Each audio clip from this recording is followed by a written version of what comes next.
Assalamualaikum warahmatullahi wabarakatuh. Selamat berjumpa lagi dengan channel Guru Cakap. Halo semuanya. Hari ini kita akan membahas tentang jenis-jenis tanah yang ada di Pulau Samosir, salah satu pulau vulkanik yang terletak di tengah Danau Toba, Sumatera Utara. Ya, ini Pulau Samosir ini sangat terkenal ya, karena pulau yang berada di danau ya, dan danaunya ada di dalam pulau Sumatera ya. Pulau Samosir memiliki kondisi geologis yang unik karena terbentuk akibat aktivitas vulkanik besar ribuan tahun lalu. Oleh karena itu, jenis tanah di pulau ini sangat dipengaruhi oleh letusan gunung api dan endapan danau. Berikut beberapa jenis tanah utama yang terdapat di Pulau Samosir. 1. Tanah andosol atau disebut juga tanah vulkanik. Tanah andosol merupakan jenis tanah paling dominan di Pulau Samosir karena wilayah ini merupakan hasil dari aktivitas vulkanik Gunung Toba di masa lalu. Adapun ciri-cirinya, warnanya hitam atau coklat tua, teksturnya gembur dan ringan, kaya akan mineral dan unsur hara, dan daya serap airnya tinggi. Pemanfaatan: tanah ini sangat subur dan cocok untuk pertanian, terutama untuk tanaman kopi, kentang, kol, dan sayuran lainnya. Inilah sebabnya pertanian di dataran tinggi Samosir cukup berkembang ya. Jadi di Pulau Samosir ini juga ada dataran tingginya ya. Jadi ini cukup berkembang untuk pertanian sayur ya. Kita lanjut yang kedua, yaitu jenis tanah regosol. Tanah regosol juga merupakan hasil dari material vulkanik muda dan biasanya ditemukan di lereng-lereng atau daerah yang lebih curam. Ciri-cirinya ya, warna kelabu sampai coklat muda, belum berkembang sempurna, teksturnya lepas dan mudah tererosi. Jenis tanah ini dimanfaatkan cocok untuk pertanian lahan kering dan perkebunan. Namun perlu pengelolaan agar tidak mudah tererosi, seperti dengan sistem teras sharing atau unda-undaan.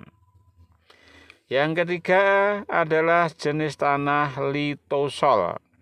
Tanah litosol banyak ditemukan di daerah berbatu atau lereng terjal dan merupakan hasil dari pelapukan batuan keras. Adapun ciri-cirinya, lapisan tanahnya ini sangat tipis. Ya memang ini sangat tipis karena di bawahnya ini ada batuan-batuan yang keras ya. Kemudian banyak mengandung batuan, tidak subur dan mudah kering. Ya, ini tidak subur ya, sehingga tidak cocok untuk tanaman-tanaman yang seperti padi misalnya, jelas nggak cocok ya. Nah, untuk pemanfaatnya kurang cocok untuk pertanian, tetapi cocok untuk hutan alam, padang rumput, atau konservasi tanah. Jadi untuk konservasi tanah berarti ya dibiarkan saja secara alami, yang bisa tumbuh silakan tumbuh apa jenis tanamannya ya, jadi alamiah begitu. Kita lanjut yang keempat, yaitu tanah aluvial atau di sekitar danau atau lembah. Di beberapa bagian Pulau Samosir, terutama di sekitar tepi danau atau lembah sungai kecil, kita bisa menemukan tanah aluvial yang berasal dari endapan material halus. Ciri-cirinya bertekstur halus, mengandung cukup bahan organik, umumnya subur. Ya, rata-rata tanah aluvial memang subur ya. Sekarang pemanfaatannya. Tanah ini sering dimanfaatkan untuk tanaman pangan seperti padi, ladang ya, sayuran dan palawija. Yang kelima, tanah rensina. Ini terbatas di daerah batuan kapur.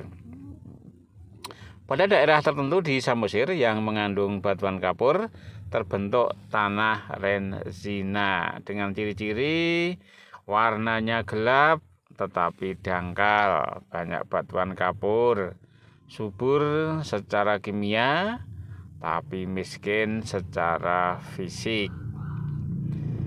Pemanfaatannya cocok untuk tanaman keras dan hutan rakyat, tetapi pengelolaannya harus hati-hati karena rentan terhadap erosi dan kekeringan. Nah, sekarang kita simpulkan ya dari penjelasan yang di atas tadi. Pulau Samosir memiliki beragam jenis tanah akibat sejarah geologinya yang kompleks, terutama karena letusan Gunung Toba. Jadi zaman lampau yaitu ada Gunung Toba. Beberapa jenis tanah utama di Pulau Samosir adalah ada 5 ya. Yang pertama andosol atau tanah vulkanik, ada rigosol, ada litosol, ada aluvial dan ada rensina. Kondisi tanah ini menentukan jenis tanaman dan pemanfaatan lahan di Pulau Samosir. Dengan mengenali karakteristik tanah, kita bisa mengelola lahan secara tepat, menjaga produktivitas pertanian, dan melestarikan lingkungan. Ya, itu tadi ya penjelasan dan kesimpulan tentang jenis-jenis tanah yang ada di Pulau Samosir. Pulau Samosir yang terletak di tengah Danau Toba. Danau Toba berada di Pulau Sumatera, tepatnya di Provinsi Sumatera Utara. Baik, demikian tadi, semoga bermanfaat dan ada kekurangan mohon maaf. Saya akhiri, wassalamualaikum warahmatullahi wabarakatuh.